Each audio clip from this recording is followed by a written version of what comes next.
आज मैट्रिक्स का कल आप लोगों को हमने एनसीईआरटी का चैप्टर का आधा क्वेश्चन बताया था।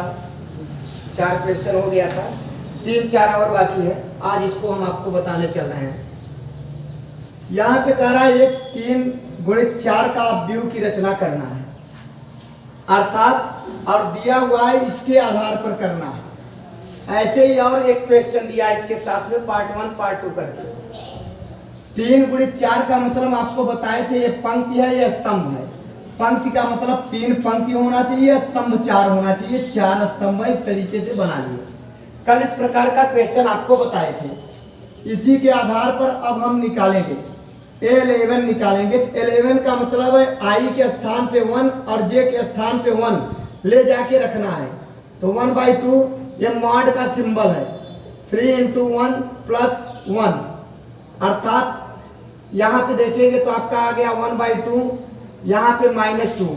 आपको इतना पता होना चाहिए, मॉड कहता है कि मैं प्लस हूँ चाहे माइनस हूँ, बिना सिंबल का निकालना, अर्थात न धन रहेगा न ऋण का निशान रहेगा। यहाँ पे 2 से 2 कट गया, अर्थात क्या हो गया, 1/2 × 2 = 1 आ गया। इसी तरीके से अब आप क्या निकालेंगे, A12 निकालेंगे। 12 का मतलब 1/2 तो लगा दिया, फार्मूला है ये। I के स्थान पर 1 रखेंगे, J के स्थान पर 2 रखेंगे। I में -3 × 1, ये मॉड का सिंबल होना चाहिए बेटा हर बार।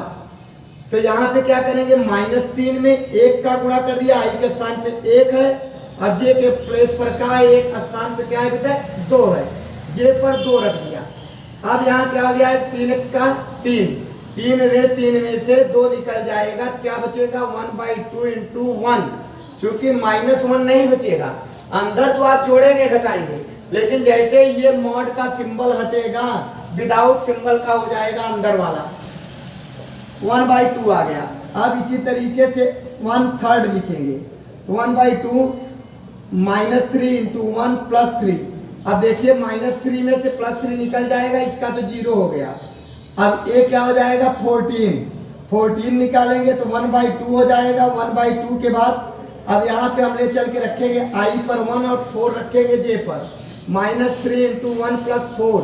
अब यहाँ 4 में से 3 निकलेगा, 3 × 1 = 3 माने -3 निकल गया। 4 में से 1 बचा, अर्थात 1 का 1/2 मल्टीप्लाई किया 1/2। एक लाइन एक पंक्ति आ गया। अब दूसरी पंक्ति की बात करेंगे, ये आपका 21। अब I पर 2 रखेंगे, J पर 1, देख रहे हो ना, 1/2 यहाँ पे -3 × 2 + 1, 3 दूनी 6, 6 में से 1 निकल जाए 5। अब 5 मॉड में है, सब मॉड में बिना सिंपल का रहेगा, अर्थात 5/2 A22। अर्थात I पर भी 2 रखेंगे और J पर भी 2 रखेंगे। यहाँ 1/2 -3 × 2 + 2 = 3 दूनी 6, 6 में से 2 निकलेगा, क्या हो जाएगा बेटा लोग, 6 में से 2 निकलेगा, आ जाएगा कितना आपका 4/2, अर्थात आ जाएगा 1/2। ऐसे ही 2, 3 निकालेंगे, 1/2 -3 × 2 अब +3। अब क्या करेंगे, यहाँ पे 3 दूनी 6, 6 में से 3 निकलेगा, 3 बचेगा, 3/2। अब ऐसे ही 2, 4 रखेंगे, 1/2 -3 × 2 + 4, 3 दूनी 6, 6 में 4 निकला 2, 2 मतलब 2/2, अर्थात 1 आया। अब आपका पहला पंक्ति है, दूसरा पंक्ति निकाल लिया। इसी तरीके से बेटा लोग आप लोग क्या निकालेंगे, तीसरा पंक्ति, 3 1 3 2 3 3। I के स्थान पे 3 रखेंगे, J के स्थान पर 1 रखेंगे। और जब रखेंगे तो जब मान आएगा तो मान कुछ इस प्रकार से होगा, 11 का मान आपका 1 आ जाएगा।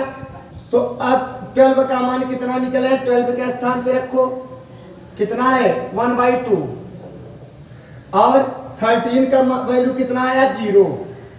14 का वैल्यू क्या है 1/2, यहाँ 1/2 रखा।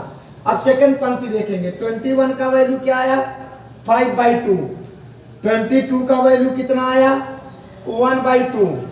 23 का वैल्यू कितना आया 3/2। और 24 का वैल्यू कितना आया 1। अब अभी तीसरे पंक्ति का हमने नहीं निकाला। इस तीसरे पंक्ति को I के स्थान पे आप रखेंगे 3, तो 3 × 9, और जे के स्थान पे रखेंगे 1 तो 9 में से 1 निकलेगा 8, 8/2 का मतलब क्या हो जाएगा आपका 4। इसी प्रकार से आप लोग देख रहे हैं, अब 3 2 रखेंगे, 3 त्रिका 9 और 2 रख देंगे यहाँ, तो 9 में से 2 निकलेगा 7, 7/2। यहाँ पे क्या आ जाएगा बेटा लोग 7/2।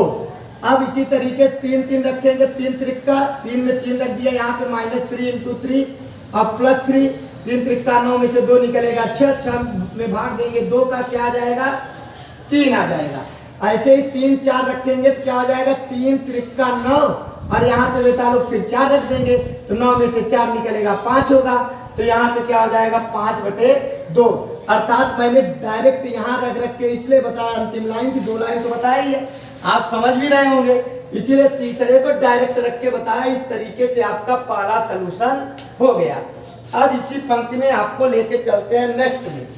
नेक्स्ट में क्या कह रहा है, नेक्स्ट क्वेश्चन एनसीईआरटी का है, मैट्रिक्स आपका, और आपको आना भी चाहिए क्योंकि ये मैट्रिक्स चैप्टर जो है 5 से 7 नंबर का बोर्ड एग्जामिनेशन में आता है, वैसे भी एग्जाम में आता है। एक क्वेश्चन दिया है यहाँ पे 4 3 x5 माने x5 और दिया है y z 1 5। यहाँ पे बड़ा सरल होता है, इसका x y z का वैल्यू पूछ रहा है तो डायरेक्ट कंपैरिजन करते हैं। इसका ये परिवार होता है, आई मीन y/4, y=4, इसका वैल्यू क्या हो जाएगा z=3, x का वैल्यू बेटा लोग कितना हो जाएगा x=1। इस तरीके का जब समीकरण रहे तो डायरेक्ट तुलना कर ले, बशर्ते सिंबल ये वाला होना चाहिए। इसको हम आगे जब सारणिक पढ़ाएंगे तो वहां पे आपको बताएंगे कैसे क्या दिक्कत हो सकता है, इसलिए सिंबल को पहचाने, ये सिंबल ऐसा होना चाहिए, तो डायरेक्ट तुलना कर लिया जाता है। एक क्वेश्चन इसी का और देखिए आप, इसी मेथड का, जैसे आपका क्वेश्चन दिया है x + y और 2 और एक दिया है 5 + z xy इक्वलेंट, यहाँ पे दिया है 6 2 5 8। अब वैल्यू निकालेंगे, देखिए x + y बराबर कितना है, ये माने x + y का 6 है और यहाँ पे 5 + z का वैल्यू कितना है, 5 + z इक्वलेंट 5 है, तो अब z बराबर क्या हो जाएगा 5 उधर चला जाएगा तो z का वैल्यू क्या आ गया 0, x y इक्वलेंट क्या है 8 है।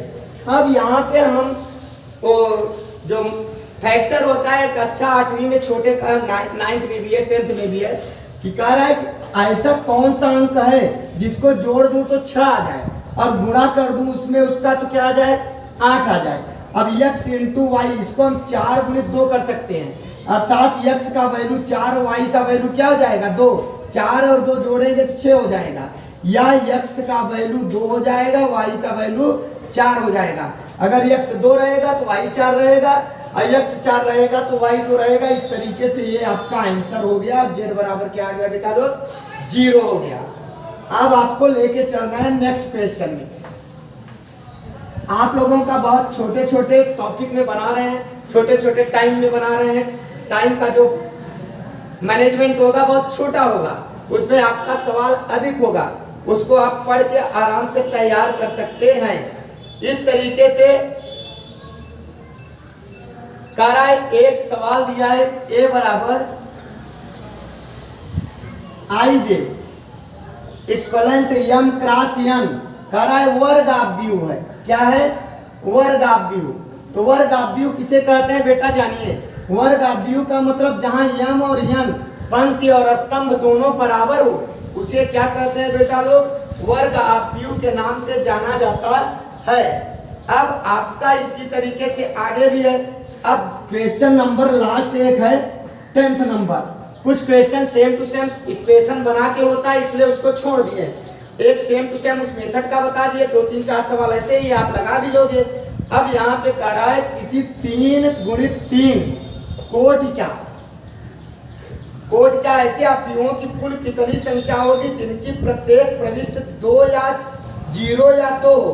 ऐसे में जब कहे जब प्रविष्ट 0 और 2 की बात कर रहा है तो यहाँ पे 3 त्रिक का क्या हो जाएगा 9 हो जाएगा, अर्थात 2 पर पावर 9 हो जाएगा। इसका आंसर क्या हो जाएगा? 2 दूनी 4 दूनी 8 दूनी 16 दूना 32 दूनी 64 दूना 128 दूनी 256 दूना 512। 9 बार गुणा करेंगे तो 512 ऐसे आप भी होंगे, जो आपका क्या होगा बेटा, जिसको बता रहा है कि प्रविष्टियां इतनी उसकी तैयार होगी। आज आप लोगों का फर्स्ट चैप्टर मैट्रिक्स का समाप्त हो गया है और आप लोग इसको अच्छे से तैयार कर ले। ये 1-2 दिन में पुनः हो सकता है कल परसों में आपका नेक्स्ट चैप्टर का वीडियो बना के डाल दिया जाएगा और संपूर्ण मैट्रिक्स की जिम्मेदारी आपको पढ़ा दिया जाएगा। अगर कोई क्वेश्चन आपको समझ में मैट्रिक्स का नहीं आया एनसीईआरटी का, तो आप कमेंट करके बोल देंगे तो उसका भी सलूशन दे दिया जाएगा। यदि आपको ये अच्छा लग रहा है वीडियो तो प्लीज़ शेयर करिए, सब्सक्राइब करिए और सभी बच्चों का जिनके उपयोग का उनके पास भेजिए, वो देखें और जिससे उनकी भी उन्नति हो सके। धन्यवाद।